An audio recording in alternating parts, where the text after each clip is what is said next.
But I really learned something powerful in that interview from Stefan, which we were talking about trauma and what happens when you lose your mother, you lose your father after a relationship.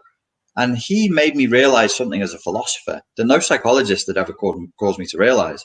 Say, for example, you go through a really bad breakup and you lose your girlfriend. As you've been through a bad breakup. I've been through a bad breakup with girls who obviously have pre-existing issues. And as a psychologist, you think all of this trauma is because childhood issues, attachment to my mother, provokes issues around my self-esteem, my self-image, so on and so forth. And then Stefan said to me, quite dismissively and abruptly, but he was right.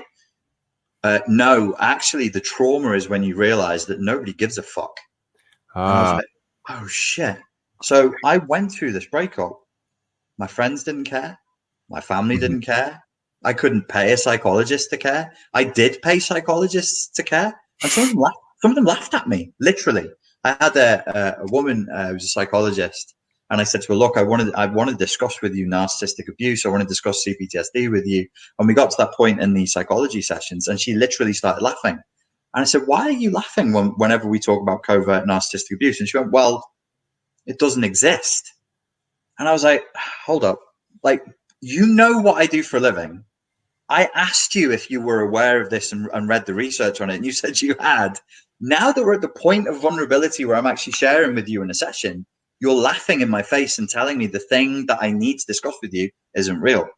So all of those layers of trauma are actually coming from the external world being so different from the reality that you know in your core to be true that you have to hold on your own.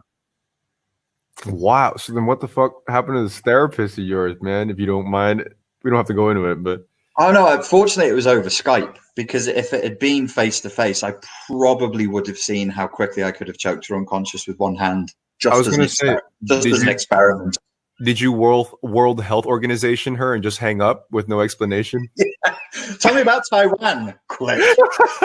She was a woman with a strong addiction to smoking. She was a heavy smoker in her 60s, and the only reason I went with her is because I was interviewing psychologists, and I specifically asked her, do you understand narcissistic abuse, especially covert? And she specifically said yes.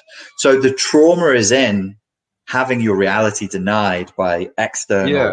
So, I mean, I try not to throw around the term so much because it's obviously misconstrued if you just saturate your entire reality with these terms, but it's a collective gaslighting of your outside world where it's like, you know, that you feel a certain way and you are aware of the things that you've gone through, and you know that there's an impact on who you are as a person, but then you have the everything, whether it be, you know, just leisure time or your workplace, or in your case, a therapist and my therapist and stuff. And then it feels like everything is gaslighting you. Yeah. But how do we quantify that? You know, how do we know that we're not the ones that are just fucking crazy? Which is the problem with this kind of gaslighting, which is if you're constantly having your view of reality chipped away at, any reasonable, intelligent person must ask the question, maybe it's me. Because if you don't, you're psychotic. So you are forced to at least entertain the possibility that it's you. Now, I was told that because she was pretty and she wanted to have babies and she was slim, that the message was, it doesn't matter what she's doing behind closed doors. It doesn't matter how she treats you. Just have the babies we want you to have and shut the fuck up, was the message I was given. Yeah. And it doesn't help that you are the quintessential man that's bulkier, it's white, you know, seemed like he could handle his shit. And obviously, pink. I'm more than white. I'm pink. Yeah. Honestly, like, no one could oppress or fuck with you according to them, right? So they just see you and they're like, oh, dude, him getting affected by her? Really? Okay, Mr. Life Coach. The life coach is getting coached. Okay. And that's kind of like what the world was kind of telling you, I feel. Yeah.